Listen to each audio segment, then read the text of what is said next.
Hello friends, NCERT polity की 7 class की polity की जो सीरीज चल रही है उसका ये चैप्टर 6 है। चैप्टर 5 तक मैंने वीडियो डाउनलोड कर दिया है, आप लोग देख लेंगे।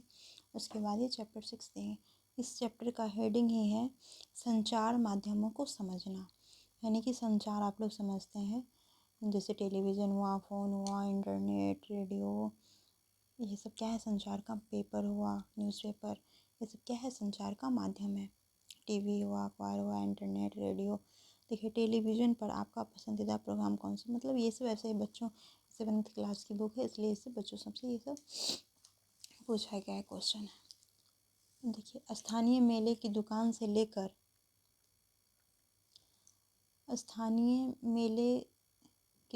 लेकर टीवी के कार्यक्रम तक जो आप देखते हैं, इन सबको संचार माध्यम यानी मीडिया कहा जा सकता है। मीडिया अंग्रेजी के मीडियम शब्द का बहुवचन है। ये बहुत इंपॉर्टेंट क्वेश्चन है।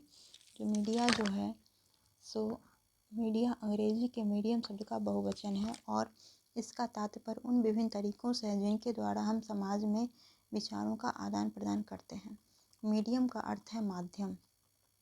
क्योंकि मीडियम का संदर्भ संचार माध्यमों से है, इसलिए हर चीज़ जैसे फ़ोन पर बात करने से लेकर टीवी पर शाम के समाचार सुनने तक को मीडिया कहा जा सकता है। टीवी, रेडियो और अखबार संचार माध्यमों के ऐसे रूप हैं जिनकी पहुंच लाखों लोगों तक है, देश और विदेश के जनसमूह तक है, इसलिए इन्हें जनसंचार माध्यम या मास मीडिया कहते हैं। किसको किसको कहते हैं? तो टीवी, फ़ोन, ये सब, रेडियो।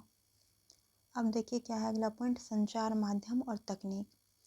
इसके बारे में आप लोगों को पता ही होगा। जो अखबार, टेलीविज़न, रेडियो लाखों लोगों तक पहुंच सकते हैं, क्योंकि हमें एक विशिष्ट प्रकार की तकनीक का उपयोग किया जाता है। हम अखबारों और पत्रिकाओं की छपे हुए माध्यम के रूप में और टीवी तथा रेडियो के इलेक्ट्रॉनिक माध्यम के रूप में भी चर्चा करते हैं।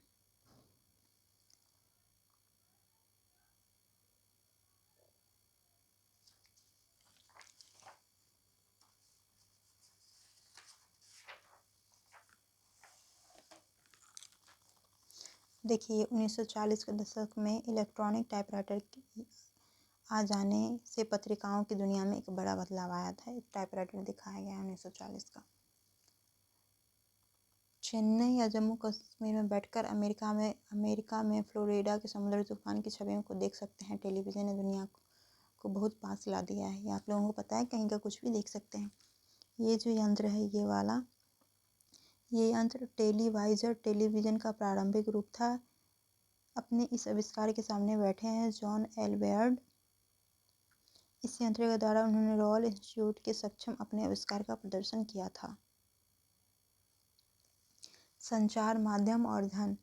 जनसंचार द्वारा उपयोग में लाई जाने वाली विभिन्न तकनीकें अत्यंत खर्चीली है। जरा टीवी स्टूडियो के बारे में सोचिए, जहाँ पर समाचार वाचक बैठता है। इसमें लाइटें, कैमरे, ध्वनि रिकॉर्ड करने के यंत्र, संप्रेषण के लिए सैटेलाइट आदि रहते हैं। इन सभी का मूल्य बहुत अधिक है।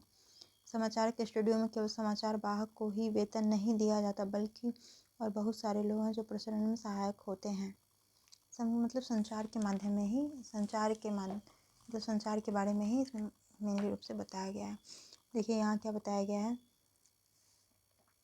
एक समाचार चैनल में 10 सेकंड के लिए विज्ञापन देने का मूल्य उसकी लोकप्रियता के आधार पर 500 रुपये से 8,000 रुपये के बीच पड़ता है। अब क्या है अगला पॉइंट, संचार माध्यम और लोकतंत्र। लोकतंत्र में देश और संसार के बारे में समाचार देने और उनमें होने वाली घटनाओं पर चर्चा करने में संचार माध्यमों की भूमिका अत्यंत महत्वपूर्ण है। उदाहरण के लिए, संचार माध्यमों से नागरिक जान सकते हैं कि सरकार किस प्रकार काम कर रही है। यदि लोग चाहें तो इन समाचारों के आधार पर कार्रवाई भी कर सकते हैं। ऐसा वे संबंधित मंत्री को पत्र लिखकर, सार्वजनिक विरोध आयोजित करके, हस्ताक्षर अभियान आदि चलाकर सरकार से पुनः उसके कार्यक्रम पर विचार करने का आग्रह करके कर सकते हैं।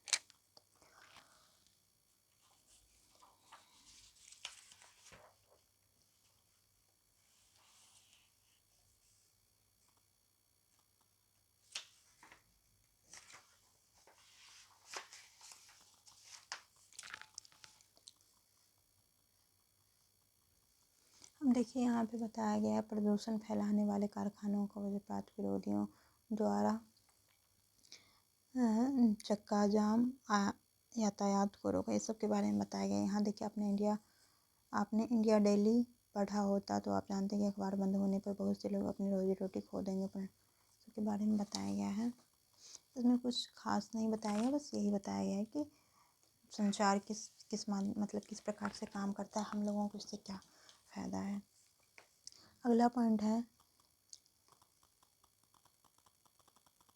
संचार माध्यम स्वतंत्र नहीं है। इसके मुख्यतः 2 कारण। पहला कारण है सरकार का उन पर नियंत्रण। जब सरकार समाचार के किसी अंश, फिल्म के किसी दृश्य या गीत की किसी अभिव्यक्ति को जनसमुदाय तक पहुंचने से प्रतिबंधित करती है तो इसे सेंसरशिप कहा जाता है।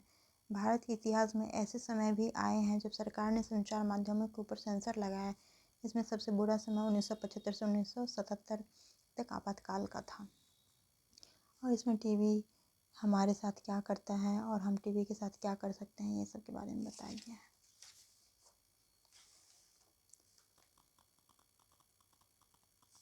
और इस चैप्टर में कुछ ऐसा पॉइंट नहीं है जो आप लोगों को नोट कराने वाला है, इसमें यही बताएगा। और इसका जो ये है शब्द संकलन, इसका मैं शॉर्ट्स बना देती हूँ, आप लोग देख लेंगे वहाँ जाके। और आप लोगों को ये सीरीज कैसा लगता है कमेंट में बताएंगे।